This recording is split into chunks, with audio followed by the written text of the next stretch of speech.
하나님의 크신 은혜와 축복과 능력이 여러분의 삶에 정말 다스림의 권세로 나타나기를 주님의 이름으로 축복합니다. 자, 오늘 말씀 제목이요, 이복음으로 시작하는 새해입니다. 벌써 두 번째 주일이 됐어요. 그렇죠? 2021년도 두 번째 주일이 됐는데 우리가 새해를 시작하면서 복음에 대해서 우리가 또 이미 알고 있는 것이지만 복음에 대해서 다시 인식하고 그냥 나만 알고 있는 것이 아니라 이것을 누군가에게 알려주고 그것을 통해서 정말 실제적으로 나를 통하여 하나님이 영혼들을 구원하시는 역사들이 나타나야 되겠습니다. 이것이 이제 우리가 해야 될 일이고 하나님께서 우리에게 맡겨주신 일이에요. 그래서 오늘 또 말씀을 함께 나누기 전에 한 가지 좀 부탁을 드리는 것은 우리가 이미 알고 있는 내용의 말씀일 수도 있고 또 물론 새롭게 또 듣는 말씀일 수도 있겠지만 어떤 말씀이든 하나님의 말씀 앞에서 우리가 가져야 되는 바른 태도는 항상 마치 처음 듣는 것처럼, 처음처럼, 광고 같은데 하여튼 처음 듣는 것처럼 그런 마음으로 말씀을 받을 때, 그런 갈급한 마음으로 말씀을 받을 때 그 말씀이 우리 안에서 능력으로 임하게 됩니다. 네. 그러니까 그냥 지나쳐버리거나 이게 놓치는 일이 없는 거예요. 근데 내가 이미 알고 있는 거 또 말씀하시네? 이런 식으로 받게 되면 놓치는 게 많습니다. 붙들 수 있는 것보다. 그래서 우리가 하나님의 말씀 앞에 겸손한 태도, 또 바른 태도로 항상 하나님의 말씀을 처음 듣는 것처럼 그런 마음으로 하나님의 말씀을 받고 또 받은 말씀을 통해서 하나님이 우리에게 주시는 메시지들을 잘 들으시기를 바라고요. 그리고 또 하나는 하나님의 말씀이 강단에서 선포되어지는 말씀은 여러분의 삶과 직결되어지는 말씀이에요. 그러니까 말씀 본문과 내 상황과 상관이 없는 것 같이 보이는데 말씀을 가만히 선포되어지는 말씀을 가만히 듣다 보면 내가 삶에서 풀어가야 되는 문제들과 또 하나님께서 내 삶에서 나를 인도하는 삶의 방향들과 이런 부분들에 대한 해답들이 막 쏟아져 나옵니다. 그러니까 여러분들이 그것을 들을 수 있어요. 그래서 계시의 영이 필요한 거예요. 그래서 우리가 계시의 영을 달라고 그렇게 하나님께 구하는 것입니다. 예. 왜냐하면 하나님의 말씀, 성경에 기록된 내용은 똑같은 내용인데 그때그때마다 하나님께서 나에게 주시는 메시지는 다르거든요. 똑같은 본문으로 받는 메시지가 다르기 때문에 그래요. 근데 그 메시지를 받아야 돼요, 여러분. 각자 다 받아야 됩니다. 그래서 그런 좋은 마음밭을 가지고 말씀을 잘 받으셔서 여러분의 삶을 말씀으로 다스려가고 또 하나님께서 여러분의 삶을 어떤 방향으로 인도해 가시는지를 보고 그 방향으로 여러분의 삶을 조정할 수 있기를 주님의 이름으로 축복합니다. 자, 여러분 오늘 이제 우리가 복음에 대해서 함께 나누게 되는데요. 지난주에도 복음에 대해서 나눴고 오늘도 이어서 복음에 대해서 나눌 거예요. 여러분 복음은 오늘 읽은 본문의 말씀대로 이 복음은 모든 믿는 사람들을 구원하는 하나님의 능력입니다. 네, 이 복음이 모든 믿는 사람들을 하나님께서 구원하시는 구원의 하나님의 능력이에요. 그래서 이 복음이 바로 이 세상의 모든 인생의 모든 문제들로부터 구원받을 수 있는 해답이라는 것을 여러분들 기억하시길 바랍니다. 네. 그러니까 다른 것으로 해결되어지는 것이 아니라 결국 인생의 문제들이 돈 문제인 것 같기도 하고 부부 문제인 것 같기도 하고 부모 자녀 문제인 것 같기도 하고 진로의 문제인 것 같기도 하고 직장이나 사업의 문제인 것 같기도 하고 경제 문제인 것 같기도 하고 나라 문제인 여러 가지 문제들의 모양은 다양하거든요. 그런데 그 모든 문제들의 근원은 하나고 그렇기 때문에 해결할 수 있는 키도 하나예요. 그 모든 것의 해답을 가지고 계신 분이 누구냐? 바로 예수 그리스도고 그분에 대한 이야기가 바로 복음이라는 것을 여러분들 깨달으시기를 축복합니다. 그래서 이 복음 안에 담겨있는 내용을 지난번에 두 가지를 말씀을 드렸어요. 첫 번째는 바로 하나님으로부터 우리가 지음을 받았다. 사람을 누가 지었다고요?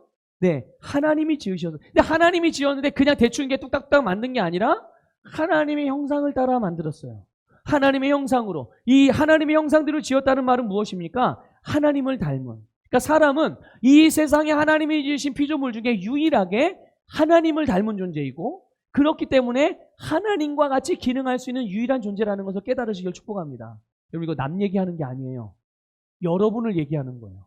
저와 여러분이 이 세상의 어떤 피조물과 다르게 하나님을 닮은 존재이고 우리가 하나님과 같은 기능을 하도록 지음받은 자들인 것을 믿으시기를 주님의 이름으로 축복합니다. 그럼 우리가 이 땅에서 하나님과 같이 기능하는 것이 무엇을 의미하는 걸까요? 이것을 이루게 하기 위해서 하나님께서 우리에게 사람에게 복을 주셨는데 그 주신 복이 뭐냐? 바로 다스리는 권세. 하나님이 세상을 다스리는 것. 하나님께서 당신이 다스리지 않고 우리에게 위임하셔서 우리를 통하여 다스리게 되었다는 것을 여러분들 깨달으시기를 축복합니다. 다시 한번 말씀드릴게요. 남 얘기가 아니라 여러분 얘기입니다. 하나님께서 여러분에게 하나님 것처럼 기능할 수 있는 능력을 주시고 그렇게 기능할 수 있도록 권세를 주셔서 하나님이 다스려야 되는 모든 것들을 하나님께서 여러분에게 맡겨주시고 그 권세를 사용하여 모든 것을 다스릴 수 있는 권세를 주셨어요. 자, 그런데 이게 이제 하나님이 원래 우리를 지으신 모습인데, 그런데 사탄이 뱀의 모양으로 사람을 찾아와 아담과 하와를 찾아와서 아담과 하와를 속였어요. 미혹했습니다. 안타깝게도 아담과 하와가 이 미혹을 뿌리치고 거절했으면 됐었겠지만, 이 미혹을 다스렸으면 됐겠지만, 사단을 다스렸으면 참 좋았었겠지만, 안타깝게도 이 아담과 하와가 이 사단의 유혹에 넘어가고 말았어요. 그래서 하나님이 먹지 말라고 했던 그 하나님의 말씀을 거절하고 거역하고 불순종함으로 선악과를 먹었어요. 그런데 선악과를 먹었는데 겉으로 볼 때는 아무것도 달라진 게 없는 것 같아요. 그런데 엄청난 일이 일어났죠. 어떤 일입니까? 영적으로 사망에 이르는 일이 일어난 거예요. 눈에 보이진 않았어요. 본인은 못 느꼈을지 모르겠어요. 이게 내가 무슨 일이지? 이런 거는 아담과 하와가 못 느꼈거든요. 근데 한 가지 선악과를 먹고서 취한 행동이 있어요. 반응이 있었단 말이죠. 어떤 반응인지 혹시 아시나요, 여러분? 네? 하나님이 불렀는데 숨었어요. 먼저는 부끄러움을 알게 됐죠. 본인들이 벗었다는 사실을. 네? 수치심을 느꼈다는 거예요. 수치심. 여러분, 원래 사람에게는 수치심이라는 건 존재하지 않았어요. 그런데 하나님의 말씀을 거절하고 거역하고 불순종하자. 그 죄가 사망에 속해 있던 그것들을 하나하나 사람에게 들어오게 된 거, 가져오게 된 거죠. 그래 수치심을 느끼고 하나님이 불렀는데 이제까지 지음받은 이후로 단 한 번도 하나님 앞에 숨거나 피하거나 한 일이 그런 개념조차도 없었는데 아담과 하와가 하나님이 부를 때 바위 뒤로 숨는 이런 이제 그 죄의 본성에 따르는 반응들이 나타나기 시작하는 거예요. 하나님께서 모든 것을 다스리라고 다스릴 수 있는 권세를 주셨지만 아담과 하와가 사단에게 순종함으로 자기가 가지고 있던 다스리는 권세를 사단에게 넘겨준 거예요. 그래서 그 이후로 어떤 일이 벌어진 것입니까? 결국은 그래서 아담으로부터 넘겨받은 이 다스리는 권세, 하나님이 지은 피조물들, 이것들을 다스리는 권세를 사탄이 가지고서 그것을 가지고 이제 영향력을 행사하기 시작했죠. 그런데 사탄은 악한 존재이기 때문에 사람에게 선한 영향력은 단 1만큼도 끼치지 않아요. 그 영향력을 가지고 빼앗고 멸망시키고 죽이기 위해서 모든 사람들을 사망의 저주 아래서 사망의 영향력으로 다스리게 되었고 모든 사람들은 그래서 이 땅을 부모로부터 태어나면서부터 이 땅에서 정말 경험하고 싶지 않은 그런 것들을 경험하게 되는 거죠. 우리가 보고 경험하고 있는 이 세상에서 여러 문제들과 아픔들과 고통들을 그래서 경험하게 되는 것이죠. 그런데 하나님이 이거를 그냥 보고 계셨나요? 아니죠. 하나님께서 이런 인생의 문제들을 해결해 주시기 위해서 예수 그리스도를 이 땅에 보내셔서 이 모든 것들을 해결해 주는 줄 믿으시기를 축복합니다. 이제 오늘 이 부분에 대해서 여러분들과 나누려고 그러는 거예요. 이 부분에 대해서. 그래서 이 복음 안에 담긴 이제 세 번째 내용, 그것은 무엇이냐 하면 바로 우리에게 기쁜 소식이 주어졌다는 거죠. 그 기쁜 소식이 뭐냐? 바로 예수 그리스도의 속량하심이 이루어졌다는 사실이에요. 속량이 이루어졌다는 사실이에요. 속량. 여러분, 하나님이 예수님을 보내주셨어요. 이 세상에 예수님을 보내주셨어요. 예수님이 이 땅에 오셨어요. 왜 오셨을까요? 하나님이 이 예수님을 이 땅에 왜 보내주셨을까요? 왜 보내주셨죠? 다들 마스크를 쓰고 계세요. 알고 계시죠? 이제 왜 보내셨는지 다. 네, 마스크를 써서 제 귀에 아직 이게 전달이 안 될 뿐인 거죠. 네. 보통 우리가 하나님께서 예수님을 보내신 목적, 그리고 예수님이 이 땅에 오신 목적, 그 목적을 대부분 사람들은 어떻게 생각하냐 하면 이렇게 생각해요. 예수님께서 우리의 죄를 용서해 주시기 위해서, 그리고 우리를 죄로부터 구원해 주시기 위해서 예수님이 오셨어요. 하나님이 예수님을 보내주셨어요. 이렇게 대답을 합니다. 그런데 여러분, 이 답이 맞는 말이긴 한데 100% 정답은 아니에요. 여러분 그걸 여러분 오늘 좀 아시길 바랍니다. 이미 여러분 알고 계신 분들도 있겠지만 다시 한번 확인하셔야 돼요. 누군가 예수님 왜 오셨어요, 권사님? 예수님 왜 오신 거죠? 저한테 좀 알려주실래요? 예수님은 성도님 구원하시기 위해서 성도님을 죄로부터 구원하시기 위해서 오셨어요. 이렇게 말씀해 주시면 안 돼요. 물론 그 말이 맞는 말이지만 그것이 결과가 아니거든요. 목적이 아니란 말이에요. 여러분, 성도들이요. 그러니까 예수님께서 왜 이거를 바르게 아는 게 왜 중요하냐면요. 여러분, 모든 사람들은 본인이 아는 만큼만 누립니다. 그렇죠? 하나님의 말씀도 마찬가지예요. 왜 우리가 끊임없이 지속적으로 지혜와 계시형으로 충만하게 하셔서 우리로 하나님을 알게 해달라고 늘 기도하는, 그게 왜 우리의 평생의 기도 제목입니까? 하나님께서 우리에게 주신 것, 성경에 다 기록되어 있잖아요. 그렇죠? 다 나와 있잖아요. 그런데 어떤 사람은 누려요. 근데 어떤 사람은 못 누려요. 안 믿어서 못 누리나요? 아니요. 똑같이 다 믿거든요. 그런데 또 어떤 사람은 누리긴 누리는데 어떤 사람은 되게 많이 누려요. 근데 어떤 사람은 아주 지극히 제한적으로 누려요. 그게 무슨 차이인 줄 아십니까? 바로 본인이 아느냐 모르느냐 차이예요. 내가 얼마만큼 하나님으로부터 계시가 되어져서 내 심령으로부터 알고 있느냐, 하나님의 말씀에 대하여. 이거를 아는 만큼 누리는 거거든요. 그러니까 보세요. 예수님께서 이 땅에 우리를 위해서 오신 거는 맞아요. 근데 우리에게 무엇을 하기 위해서 오신 걸까요? 네? 죄를 사해 주시고 우리를 죄로부터 구원하시기 위해서, 그렇게 우리는 알고 있는 경우들이 많이 있거든요. 그러니까 우리가 이렇게 알고 있기 때문에 우리는 하나님의 은혜를 반만 누리는 거예요. 많은 사람들이. 얼만큼이요? 죄 안 짓고. 그러니까 예수를 믿으면서 신앙생활하면서 죄 짓지 않고 좋은 일 많이 하고, 그리고 죽어서 천국 가는 것 정도. 이게 신앙생활의 전부인 걸로 아는 거죠. 여러분 그렇습니까? 이게 신앙생활의 전부입니까? 아니잖아요. 이게 신앙생활의 전부가 아니에요.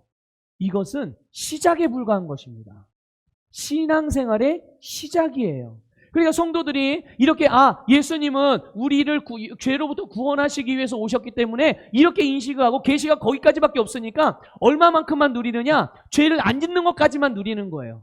어떻게든 죄를 안 짓기 위해서 노력하고, 어떻게든 죄와 멀어지기 위해서 노력하고, 고군분투하는 거죠. 그리고 절대로 죽어서 천국 못 가면 안 되니까 어떻게 죽어서 천국에 들어가기 위해서 거기에만 집중하고 살아가는 거예요. 그런데 여러분, 예수님께서 우리의 죄를 사하시고 또 우리를 죄로부터 구원하시기 위해서 오신 것은 맞지만 그게 전부가 아니라는 것을 여러분 오늘 아셔야 돼요. 죄 사함을 받는 것, 죄로부터 구원을 받는 것은 그 다음 단계로 나아가는 첫 번째 발판인 거예요. 과정이란 얘기입니다. 이게 목적지가 아니에요. 죄로부터 구원받는 게 목적지가, 죄로부터 구원받아서 그러면 어떻게 되게요? 그 다음이 뭐예요? 그 다음이 있거든요.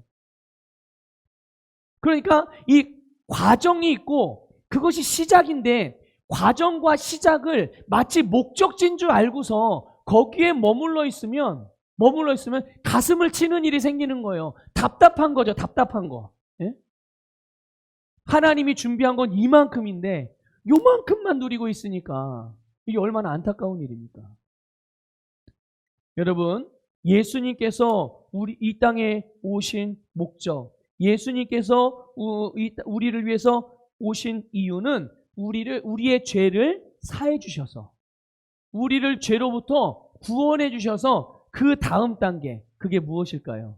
바로 하나님과 같은 종류인 영생을 받고 우리로 이 세상 가운데서 이 영생의 삶을 살아가면서 세상에서 살아가는 모든 삶에서 승리하게 하기 위해서 오신 것입니다. 목사님, 그게 그거 아닌가요? 전혀 다릅니다. 완전히 달라요. 완전히 다른 내용이에요. 여러분, 그래서 우리가 너무너무 잘 아는 요한복음 3장 16절 말씀을 여러분 기억하셔야 해요. 여기에서 예수님께서 왜 오신지를 분명하게 말씀해 주고 있어요. 한번 읽어보겠습니다. 요한복음 3장 10절 읽겠습니다. 시작. 하나님이 세상을 이처럼 사랑하사 독생자를 주셨어요. 자, 하나님이 독생자 예수를 보내주셨어요. 그 이유는, 자, 계속 이어서 읽겠습니다. 시작. 이는 그를 믿는 자마다 멸망하지 않고 영생을 얻게 하려 하심이라. 아멘. 영생을 얻게 하기 위해서. 영생을 주시기 위해서 예수님을 보내주신 거예요. 믿습니까, 여러분? 네. 그러니까 만약에 예수님이 십자가에서 죽으셔서 우리의 죄를 담당하시고 내 죄를 제거하시기 위해 죽으셨어요. 내 죄가 없어졌어요. 거기서 만약 끝났다면 우리에게는 뭐 대단한 유익이 없어요. 별로 달라진 게 없는 거예요. 그런데 그 다음이 있죠. 그 다음. 그러고 나서 어떻게 하는 거예요? 우리에게 영생을 주시는 거예요. 그 영생이 조금 이따도 말씀드리겠지만 바로 예수님의 부활하심으로 우리에게 찾아온 것을 믿으시기를 주님의 이름으로 축복합니다. 그러니까 여러분, 영생이 무엇입니까? 영생은 우리가 시간적인 개념으로 보면 영원히 살아가는 것이다, 영원한 삶이다라는 의미도 담겨 있어요. 그런데 이 영생이라는 원래 헬라어 단어는 조에라는 단어를 사용했는데 이 단어에 또 다른 아주 중요한 의미가 있어요. 영생의 의미가 뭐냐? 바로 하나님과 같은 종류의 생명이라는 뜻이에요. 과연 여러분, 이 세상에 존재하는 생명 중에 어떤 생명이 영원한 생명이겠습니까? 이 세상에 존재하는 생명 중에 영원한 생명은 없어요. 유일하게 하나님의 생명만 영원한 생명인 거예요. 하나님의 생명만. 그렇기 때문에 그 생명이, 하나님은 그 영원한 생명을 우리에게 주시기 위해서 예수님을 보내신 거죠.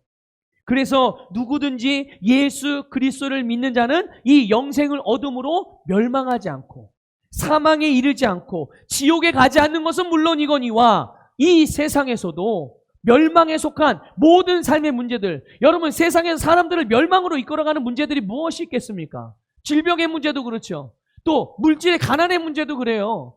여러분, 갈등과 다툼의 문제도 마찬가지입니다. 음란의 문제, 술 취함의 문제, 여러 가지 중독의 문제, 이런 인생에 벌어지는 모든 문제들이 사람들을 자꾸만 멸망이 가져다주는 고통 가운데 빠지게 만들잖아요. 그런데 그 멸망하지 않도록, 멸망에 이르지 않도록, 멸망의 영향력을 받지 않도록 하나님께서 우리의 모든 삶의 문제들을 다스리며 정복할 수 있는 영원한 생명인, 하나님의 생명인 영생을 주셨다는 것을 믿으시기를 축복합니다. 여러분, 우리가 잘 아는 요한복음 10장 10절도 분명하게 말씀해주고 있죠. 예수님께서 이 땅에 오신 목적, 이유 같이 읽겠습니다. 시작. 도둑이 오는 것은 도둑질하고 죽이고 멸망시키려는 것뿐이요, 내가 온 것은 양으로 생명을 얻게 하고 더 풍성히 얻게 하려는 것이라. 자, 보세요. 예수님이 말씀하셔요. 내가 온 것은, 내가 온 이유는, 내가 온 목적은 내 양으로 무엇을 얻게 하려고요? 여기는 생명이라고 말했지만 이게 조금 전에 봤던 요한복음 3장 16절에서 나온 영생이라는 말과 이 생명이라는 말에 헬라어 원어는 똑같은 조에라는 단어를 사용했어요. 번역만 생명으로 다르게 번역한 거죠. 똑같은 말이에요. 생명을 얻게 하고 그 다음에 어떻게 한다고요? 더 풍성히. 이 영생을 가진 것뿐만 아니라 이 영생을 가지고서, 이 영생을 가지고 우리가 살아가는 이 세상에서 더 풍성하게 누리게 하시기 위해서 예수님이 오신 거예요, 여러분. 그러니까 여러분, 이제 여러분 예수님이 왜 오셨다는 것을 분명하게 아시기를 주님의 이름으로 축복하고, 여러분이 이것을 알고 인식하고 있을 때 여러분의 삶에서 이 영생의 복을 실제로 누리는 거예요. 단지 죄를 안 짓기 위해서, 죄를 피하기 위해서, 왜 자꾸만 나는 죄된 행동을 할까? 왜 옛사람의 습관이 나올까? 여기에 집중하는 것이 아니라 하나님이 내 안에 주신 이 생명의 본성, 이것을 집중해서 우리로 그렇게 살아갈 수 있게 되는 거거든요, 우리가. 여러분, 그러면 이 영생, 하나님과 같은 종류의 생명을 우리가 어떻게 가질 수 있겠습니까? 여러분, 영생을 어떻게 가질까요? 하나님과 같은 종류, 하나님의 생명을 도대체 어떻게 가져요? 이거는 여러분, 생명의 원리를 이해하면 아주 간단합니다. 생명의 원리. 여러분, 강아지의 생명을 가지려면 어떻게 하면 되죠? 만약에 여러분이 나는 개의 생명을 갖고 싶어. 이게 뭐 현실 불가능한 이야기지만, 예를 들어서 그렇게 표현한다면, 여러분, 나는 개의 생명을 갖고 싶어. 그럼 어떻게 하면 되죠? 개로부터 태어나면 돼요. 예. 개로부터 태어나면 그러니까 개로부터 태어나지 않고는 개의 생명을 가질 수 있는 방법이 없어요. 이게 강아지의 생명이니까 너 가져 이렇게 할 수 있는 게 아니에요. 개로부터 태어나면 강아지의 생명이 되는 거예요. 그렇죠? 만일 어떤 훌륭한 사람이 있어요. 정말 이야, 내 부모가 좀 저런 부모가 됐으면 좋겠다. 만약에 그 부모의 자식이 되고 싶으면, 그 훌륭한 부모의 자식이 되고 싶으면 어떻게 하면 될까요? 그 부모로부터 태어나면 되는 거예요. 이게 보통 이 자연적인 생명의 원리거든요. 하나님께서 이 땅 가운데 자연적인 세계 가운데 베풀어 놓으신 하나님의 생명의 원리예요. 여러분, 아담이 범죄함으로 말미암아 아담 이후에 아담의 씨로 태어나는 모든 사람들은 이 죄성, 다시 말하면 죄의 본성을 가지고 태어나요. 왜? 아담으로부터 태어난 자들이기 때문에. 아담의 씨를 가지고 태어나기 때문에 그런 것입니다. 그래서 그럼 아담의 씨로의 죄의 본성을 가지고 태어나게 되는데, 이 죄의 본성으로 가지고 태어난다는 것은 다시 말하면 영적으로 죽은 자로 태어난다는 얘기예요. 이미 영적으로 죽은 자. 사는 것 같으나 죽은 자죠. 사는 것 같으나 죽은 자예요. 그로 인해서 이 사람은 이 죄의 본성으로 말미암아 사탄에게 종노릇할 수밖에 없고, 이것이 모든 사람의 영적인 상태인 거예요. 이 땅에 태어나는 아담의 씨로 말미암아 태어나는 아담의 후손으로 태어나는 모든 사람의 영적인 그런 상태예요. 그러나 예수님께서는 우리가 다시 태어날 수 있도록 아담의 자손이 아니라 누구의 자손으로요? 하나님의 자손으로 다시 태어날 수 있도록, 아담으로부터 받은 죄의 본성을 가진 과거의 나는 죽고 하나님으로부터 받은 의의 본성으로 다시 태어날 수 있는 길을 열어주신 것이 바로 우리 주 예수 그리스도예요. 이렇게 해서 그래서 이렇게 예수님을 믿고 하나님의 생명으로 거듭나게 되면 우리는 하나님의 생명을 갖게 되는 것이고, 하나님의 본성인 의의 본성이 우리 거듭난 우리의 본성이 되어지는 줄 믿으시기를 축복합니다. 이게 예수님께서 이루어놓으신 일이에요. 예수님께서 이 땅 가운데 범죄함으로 말미암아 영적인 사망에 이른 모든 사람을 위해서 예수님께서 오신 목적이죠. 그러니까 우리는 이제 우리가 영생을 얻음으로, 이 하나님의 생명을 얻음으로 빼앗겼던 이 세상을 다스리는 권세를 다시 찾아오게 되고, 그리고 예수 그리스도의 새 언약 안에서 하나님의 의의 본성, 그리고 그분의 축복, 그분의 능력을 우리가 우리의 삶에서 나타내는 삶을 살아갈 수 있게 된 줄 믿으시길 축복합니다. 이것을 위해서 예수님께서 오신 거예요. 그러므로 여러분, 우리는 이제 예수님께서 오신 목적을 분명하게 알 때, 아까도 말씀드린 대로 우리가 그분의 목적 안에서 온전한 삶을 살아갈 수가 있는 거예요. 우리가 이것을 알아야. 하나님은 단지 우리의 죄를 사해 주시기 위해서 예수님을 보내신 게 아니라, 여러분, 거듭난 그리스도인은 구원받은 죄인이 아닌 거예요. 그렇기 때문에 구원받은 죄인이 아니에요. 거듭났지만 아무것도 할 수 없는 나약한 존재? 아니에요. 그게 아니에요. 그래서 또 어쩔 수 없이 인간은, 사람은 육신의 몸을 입고 있으니까 그냥 어쩔 수 없이 죄를 지을 수밖에 없어? 여러분, 그렇습니까? 사람이, 여러분, 거듭난 하나님의 자녀가 벌레만도 못한 존재입니까? 아니에요. 아니란 말이에요. 오히려 그 반대죠.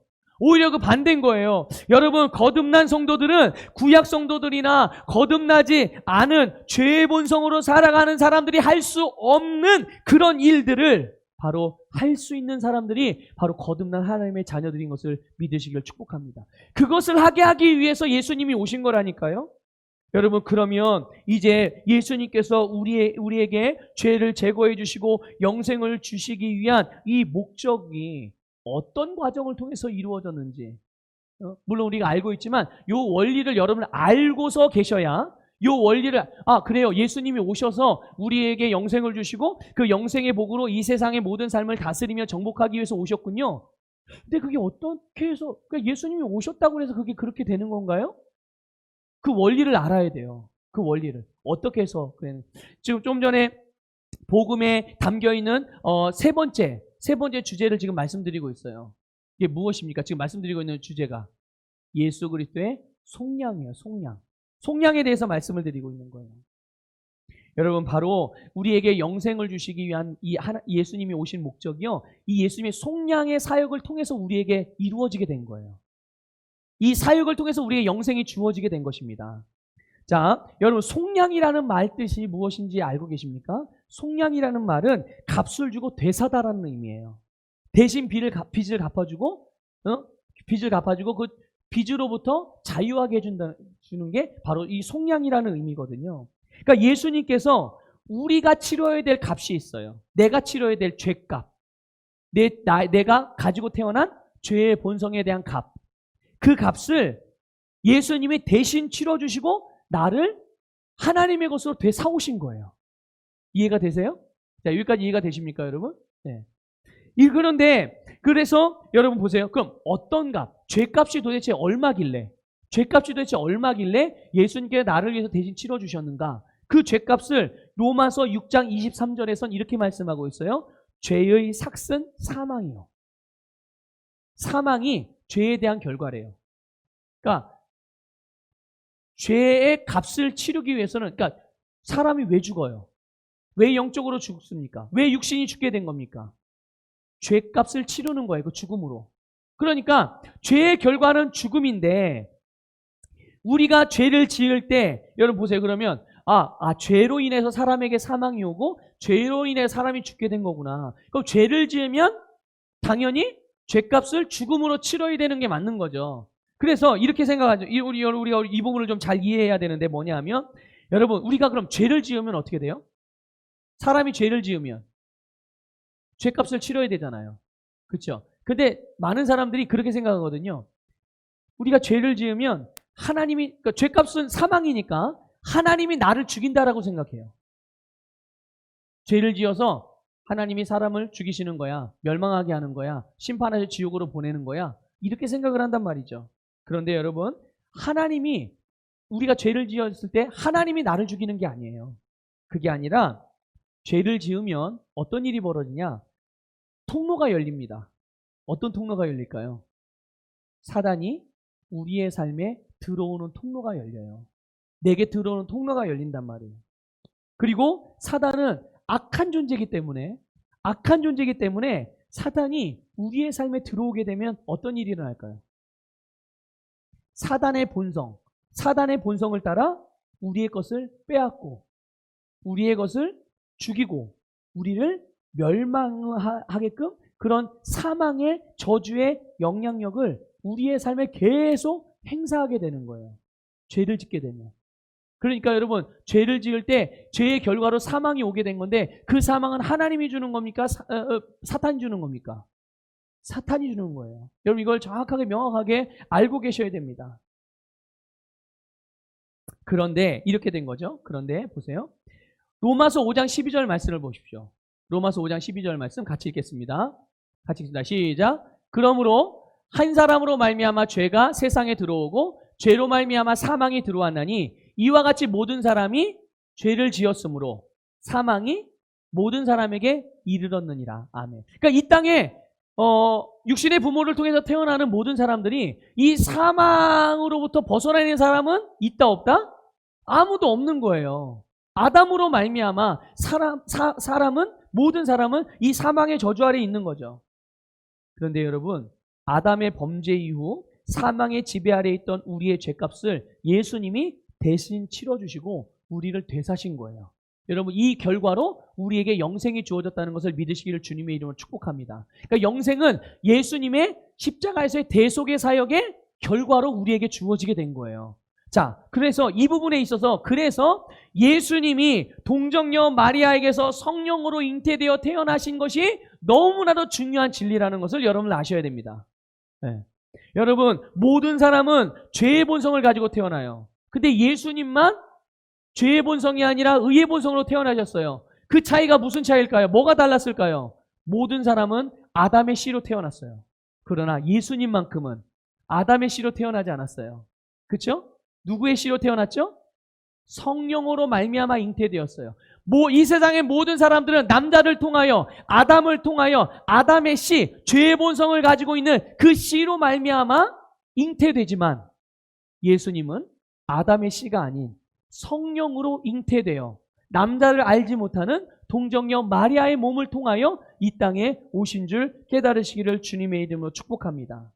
그러니까 이 아담의 씨로, 남자의 씨로 태어난 모든 사람들은 아무리 착하게 보인다 할지라도 다 죄의 본성을 가지고 있어서 이 사람들은 누구도 대신하여 다른 사람의 죄의 값을 대신 치러줄 수 있는 자격이 안 되는 거예요. 본인도 본인의 죄에 대한 결과를 책임질 수 없으니까. 그렇죠? 그러나 죄 없으신 예수님은 남자의 씨가 아닌 성령으로 말미암아 잉태하신 분이기 때문에, 그래서 모든 인간을 속량하실 수 있는 자격을 가지고 태어나셔서 모든 죄인의 속량을 이루신 줄 믿으시기를 축복합니다. 예수님께서 그래서 이루신 거예요. 그래서 히브리서 9장 12절 말씀은 이렇게 말씀하고 있습니다. 같이 읽겠습니다. 시작.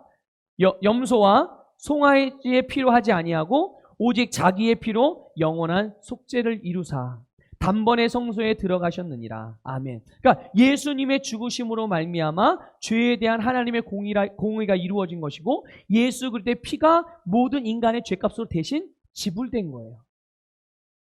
그 결과로 죄값은 완전히 다 지불되고 우리로 하나님을 섬길 수 있는, 하나님과 같은 종류의 생명을 가지고 그분의 생명 안에 담겨있는 의의 본성으로 거듭나게 된 줄 믿으시기를 축복합니다. 또 이 부분에 대해서 히브리서 9장 14절도 우리에게 다시 한번 확인시켜 줍니다. 같이 읽겠습니다. 하물며 영원하신 성령으로 말미암아 흠없는 자기를 하나님께 드린 그리스도의 피가 어찌 너희 양심을 죽은 행실에서 깨끗하게 하고 살아계신 하나님을 섬기게 하지 못하겠느냐. 아멘. 여러분, 이것이 바로 예수님께서 십자가에서 이루신 속량의 사역이에요. 여러분, 믿으시길 주님의 이름으로 축복합니다. 예수님께서 이 사역을 통하여 우리의 죄를 제거하신 것뿐만 아니라, 죄로부터 구원하신 것뿐만 아니라, 죄로부터 구원받은, 죄가 제거된 우리에게 하나님의 생명을 가져오셔서 우리에게 주신 거구나. 내가 그 생명으로 이런 과정을 통해서 다시 태어나게 된 거구나. 여러분을 그것을 인식하고 그런 영생의 삶을 실제적으로 여러분의 삶에서 다스리며 살아가기를 주님의 이름으로 축복합니다. 자, 이제 마지막으로 이 복음에 담겨있는 네 번째 메시지를 나누도록 하겠습니다. 여러분, 그래서 이제 예수님의 이 속량의 결과로 모든 사람들은 하나님의 자녀로 다시 태어날 수가 있게 된 거예요. 모든 사람은. 자, 로마서 4장 25절 읽겠습니다. 로마서 4장 25절 읽습니다. 시작.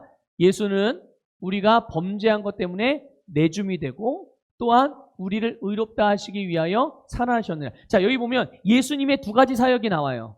어떤 사역일까요? 내주어지게 되고, 그렇죠? 예수님이 내주었다는 거예요. 그리고 또 예수님이 다시 살아나셨다. 이 두 가지 일이 예수님이 이루신 일이에요. 자, 내준 것은 뭐 때문에 자신을 내어주신 거예요? 자신의 생명을? 우리의 죄 때문에. 그렇죠? 우리의 죄 때문에 내줌이 돼 당시의 생명으로 우리의 죄값을 치러주셨고, 그리고 무엇을 위해서 다시 살아나신 거예요? 그러니까 우리 죄는 예수님의 죽으심으로 이미 끝난 거예요. 이제 모든 것, 우린 죽은 거예요. 같이 예수님이 죽었을 때, 십자가에 죽었을 때 우리의 옛사람도 같이 죄에 관련된 모든 부분은 다 같이 죽은 거예요. 그리고 끝났어요? 아니잖아요. 그러고 나서 어떻게 했다고요? 예수님께서 우리를 어떻게 하시기 위해서요? 의로운 존재가 되게 하시기 위해서, 의로운 본성으로 다시 태어나게 해주시기 위해서 예수님이 먼저 살아나신 거예요. 믿으시기를 축복합니다. 그러니까 예수님의 십자가의 죽으심으로 우리의 죄가 다 해결되고 예수님의 부활하심으로 우리가 의롭게 되었다는 것을 깨달으시기를 축복합니다. 그래서 사도 바울은 이 계시를 아주 정확하게 깨달은 거예요. 그래서 예수님의 하신 일에 대하여서 자기 자신과 동일시했어요. 이렇게 실제로 믿었다는 거예요. 어떻게 믿었다고요? 그래서 이 사도 바울의 서신서를 보면요, 이런 표현들이 굉장히 많이 나와요. 어떤 표현이냐면 그리스도와 함께, 또 그리스도 안에서, 이런 표현들이 사도 바울의 서신서에 굉장히 많이 나와요. 이게 뭘 말하는 건지 아십니까? 자기와 예수님을 하나라는 것을 계속 고백하는 거예요. 그 인식이 있기 때문에 무엇을 하든지 예수 그리스도와 함께, 예수 그리스도 안에서, 그것을 계속 표현하는 것입니다. 고백하는 거예요. 이 너무나도 중요한 계시예요. 그래서 예수님께서 십자가에서 못 박히실 때 자기도 십자가에서 못 박혔다고 고백합니다. 네. 또 예수님께서 못 박힌 것뿐만 아니라 십자가에서 돌아가신 것도 자기도 그 십자가에서 그때 죽었다라고 고백을 해요. 또 예수님이 무덤에 장사되시잖아요. 그 무덤에 장사되신 사건도 자신도 예수님이 무덤에 장사되실 때 나도 무덤에 장사되었다. 이렇게 고백을 합니다. 또 예수님이 부활하신 사건을 통하여서 자신도 예수님이 부활할 때 나도 일으켜졌다. 이렇게 고백을 해요. 또 예수님이 승천하셔서 하나님 보좌 우편에 앉으셨을 때 자신도 그 보좌 우편에 같이 앉혀졌다. 이렇게 고백을 합니다. 여러분, 그러니까 예수님이 행하신 일들이 사도 바울에게서는 누구에게서 일어난 일이에요? 자기 자신에게 일어난 것을 믿음으로 가져온 거예요. 그런데 실제로 그 일이 어떻게 됐어요? 일어나게 된 거죠. 바울에게. 여러분, 오늘 우리에게도 마찬가지입니다. 여러분, 우리 예수님의 탄생에서부터 예수님께서 보좌에 앉으시기까지 그 모두가 모두 우리에게 일어난 일임을 믿으시기를 주님의 이름으로 축복합니다. 그러니까 지금 현재 나의 위치는 어떤 위치인 거예요? 현재 나의 위치는 예수님이 하나님의 보좌 우편에 앉으셔서 그 위에 지금 어떤 다른 과정으로 넘어가신 거예요? 지금 그 위치에 계신 거잖아요. 그럼 우리는 어떤 위치예요? 우리의 실제적인 영적인 위치는? 십자가에 못 박혀 죽는 위치예요, 우리의 위치가? 무덤에 장사된 위치입니까? 아니, 부활해서 그냥 일으켜진 위치인가요? 아니, 우리의 위치는 어떤 위치입니까?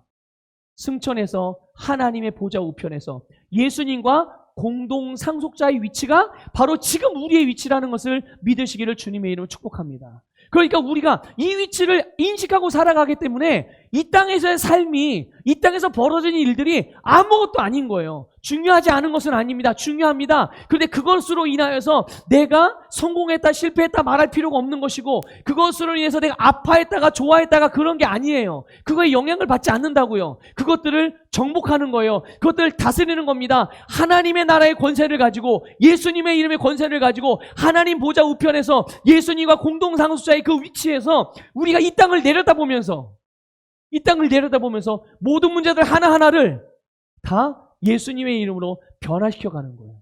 심지어 내 안에서 일어나고 있는 어떤 성품에 대한 부분들까지도, 그런 부분들까지도 우리의 영 안에 가지고 있는 것들을 우리의 밖으로 흘려보내서 그것으로 다스림을 받으며 또 다스리며 모든 것들을 새롭게 만들어감을 믿으시기를 주님의 이름으로 축복합니다. 그래서 우리가 예수 그리스도와 함께 죽고 함께 살아남으로 하나님의 생명으로 다시 태어남으로 말미암아 하나님의 본성인 이제 의로운 본성을 갖게 되므로 우리가 하나님의 의가 된 거예요. 여러분, 이게 바로 새로운 피조물입니다. 이게 새로운 피조물. 단지 죄에서 구원받은 죄인이 아니라 이게 진짜 새로운 피조물이에요. 바로 하나님의 자녀로 다시 태어난 존재. 우리는 그래서 하나님 앞에 의로운 존재, 언제나 하나님의 임재 앞에 담대히 나갈 수 있고, 하나님은 그런 우리에게 무죄 선언을 해주셨고, 더 이상 우리는 죄가 없고, 그 다음에 여러분, 우리는 언제나 하나님의 진리의 말씀을 선택하는 능력을 가지고 있는 거예요. 항상 우리는 모든 삶에서 하나님의 진리의 말씀을 선택할 수 있어요. 그러니까 우리의 삶이 뭔가 삐그덕거린다, 이건 더 이상 하나님의 책임이 아닌 거예요. 누구에게 달려있는 거예요? 나에게 달려있는 거예요. 하나님은 나에게 언제나 진리의 말씀, 능력의 말씀을 선택할 수 있는 권세를 주셨는데 내가 그 말씀을 선택하지 않음으로 오는 결과들이잖아요. 그러면 어떻게 바꿀 수 있죠? 그 분야, 그 문제에 대해, 삐그덕거리는 문제에 대하여 내가 하나님의 말씀을 선택하면 그 문제는 자연스럽게 내가 고군분투하고 애쓰지 않아도, 집착하지 않아도 그 문제는 자연스럽게 해결될 수밖에 없는 것이, 이것이 말씀의 영적인 원리라는 것을 깨달으시기를 주님의 이름으로 축복합니다. 자, 그러면 어떻게 하면 새로운 피조물이나 요것만 말씀드리고 말씀을 마치겠습니다. 이미 우리가 알지만 여러분, 이제 이거를 누군가에게 우리 교회의 사명이 무엇입니까? 우리 안산서보교의 사명, 모든 열방을 예수 그리스도의 제자 삼는 거잖아요. 여러분의 세상, 하나님이 여러분의 세상에 주신 사람들이 있어요. 그 사람들 여러분 제자로 만드셔야죠. 그들에게 여러분 어떻게 하면 새로운 피조물로 거듭나며 하나님의 자녀가 될 수 있겠습니까? 라고 그들이 묻고 궁금해할 때 알려주셔야 되잖아요. 어떻게? 교회 다니면요? 아니요. 작년까지는 교회 와보세요, 이렇게 말했을 수 있어요. 근데 이제 여러분, 올해는 2021년도예요. 여러분 그동안 성장하셨어요. 그렇기 때문에 교회 오세요라고 말하지 마시고 예수 그리스도를 믿으십시오. 예수 그리스도가 당신을 구원하는 능력입니다. 당신을 가난으로부터, 당신을 질병으로부터, 당신의 그런 삶의 문제들로부터 구원받을 수 있는 그 은혜, 그 이름의 능력, 그것은 바로 예수님입니다. 이것을 정확하게 말씀해 주셔야 되거든요. 어떻게 새로운 피조물로 태어나고 어떻게 거듭납니까? 로마서 10장 9절 10절 읽겠습니다. 로마서 10장 9절 10절 읽겠습니다. 시작. 내가 만일 내 입으로 예수를 주로 시인하며 또 하나님께서 그를 죽은 자 가운데 살리신 것을 내 마음에 믿으면 구원을 받으리라. 10절 읽습니다. 시작. 사람이 마음으로 믿어 의에 이르고 입으로 시인하여 구원에 이르느니라. 아멘. 예수 그리스도가 나의 구원자시며 주님이심을 내가 마음으로 믿고 그 믿은 것을 입으로 시인하고 고백하는 거예요. 그러면 그 즉시 새로운 피조물로 거듭나게 되는 줄 믿으시기를 축복합니다. 여러분, 말씀을 마무리합니다. 이 복음을 믿는 모든 사람, 그들은 하나님의 능력으로 구원받습니다. 하나님의 능력으로 구원받아요. 새로운 피조물이 되는 거예요. 그래서 거듭난 우리가 누구인지 알 때 우리는 그러한 자로 살아갈 수가 있는 거예요. 여러분 보세요. 우리가 예수 그리스도를 믿지만 교회를 오래 다녀왔지만 신앙생활을 하지만 많이 해왔지만 이런 성도들이 있거든요.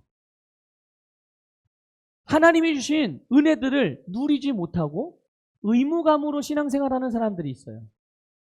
힘들어하죠. 그러니까 신앙생활을 부담으로 여기는 거예요. 그런데 그 이유 중에 아주 대표적인 이유 하나만 여러분들에게 말씀을 드릴게요. 그게 뭐냐면 하나님의 말씀을 안 듣거나 아니면 못 듣거나 둘 중에 하나예요. 교회에 나오는데 하나님의 말씀을 안 들어요. 그리고 하나님의 말씀을 못 들어요. 안 듣는 경우는 본인의 중심에서 별로 듣고 싶은 마음이 없어요. 그냥 와 있는 거지. 그런 경우는 여러분 절대로 삶에서 변화가 일어나지 않습니다. 또 하나 못 듣는 경우가 있어요. 어떤 경우가 못 들을까요? 어떤 경우? 나는 듣고 싶은 마음이 있는데 그래서 말씀을 들으려고 그러는데 못 들어요.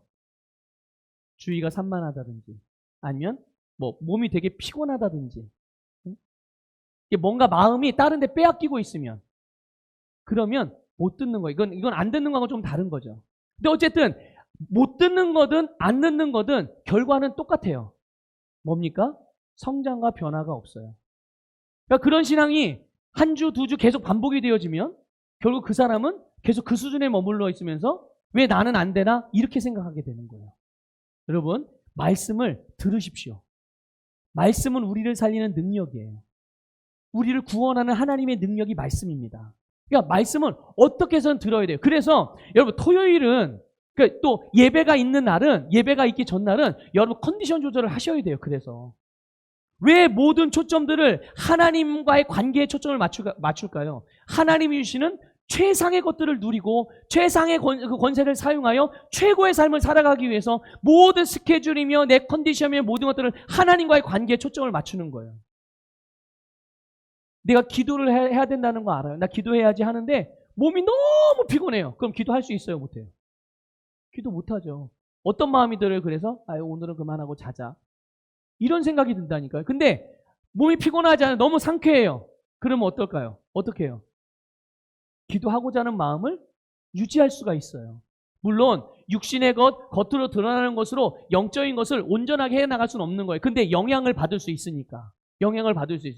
더 정확하게 말하면 사실은 우리의 심령 안에서부터 선택하면 되는 거예요. 영적인 것들을. 근데 그것들이 잘 훈련되지 못하고 지금 이제 시작하시는 분들일 경우는 겉으로 이 외적인 조건이나 환경들도 이 3차원적인 것들도 영적인 하나님과 관계에 다 초점을 맞춰서 거기에 맞춰서 조정할 필요가 있다는 거죠. 영으로부터 끌어내올 수 있는 그런 사람들은 그런 성숙한 어느 정도 성장한 기본 이상의 성장한 사람들의 수준에서는 그들은 어느 상황에 아무리 피곤해도 아무리 바빠도 언제든지 영적인 것들을 먼저 선택할 수 있어요. 근데 그렇지 못한 경우들, 이제 그것들을 배워가시는 분들은, 이제 그런 부분들을 시작하시는 분들은 3차원적인 우리의 주변 환경들도 하나님의 말씀에 합당한 부분들로 조정하고 교정하고 만들어가는 시도들이 필요하다는 거죠. 결국은 하나예요. 말씀을 듣느냐 못 듣느냐. 여러분, 사람들이 구원받으려면 어떻게 해야 됩니까? 복음을 들어야 되는 거예요. 안 듣거나 못 들으면 구원받을 수 없어요. 말씀도 마찬가지죠. 말씀도. 우리가 삶의 문제들을 해결받고 모든 삶을 다스리기를 원해요. 근데 그것을 해결하고 다스릴 수 있는 근본적인 능력이 되어지는 말씀을 안 듣거나 못 들으면, 안 듣거나 못 들은 부분에 대해서는 우리가 그것을 누릴 수가 없게 되거든요. 그래서 오늘 이 복음에 대한 말씀을 지난주, 이번 주에 대해서 마무리하면서 여러분 항상 하나님의 말씀을 들을 수 있는 그런 심령의 밭을, 그런 모든 컨디션들, 그런 모든 부분들을 아름답게 여러분들이 의도적으로 만들어 가시기를 주님의 이름으로 축복하고, 그 말씀으로 말미암아 새로운 피조물로서 여러분의 영적인 위치가 이미 하나님의 보좌 우편에 예수님과 공동상속자의 위치라는 것을 인식하여서 그런 삶을 살아갈 수 있기를 주님의 이름으로 축복합니다. 이제 이 부분에 대해 이 복음의 기본에 대해서 앞으로 4주를 더, 4번 더 말씀을 드릴 거예요. 그때마다 이제 새로운 피조물들이 어떤 일들을 하며 또 어떤 존재인지 무엇을 가지고 이 부분을 하나하나 말씀을 드릴 겁니다. 여러분 그럴 때마다 그것들 여러분들 믿음으로 막 다 하나하나씩 다 가져가셔야 돼요. 취하셔서 2021년도는 이 복음으로 2021년도를 정말 축복의 해로 만들어가기를 축복합니다. 자,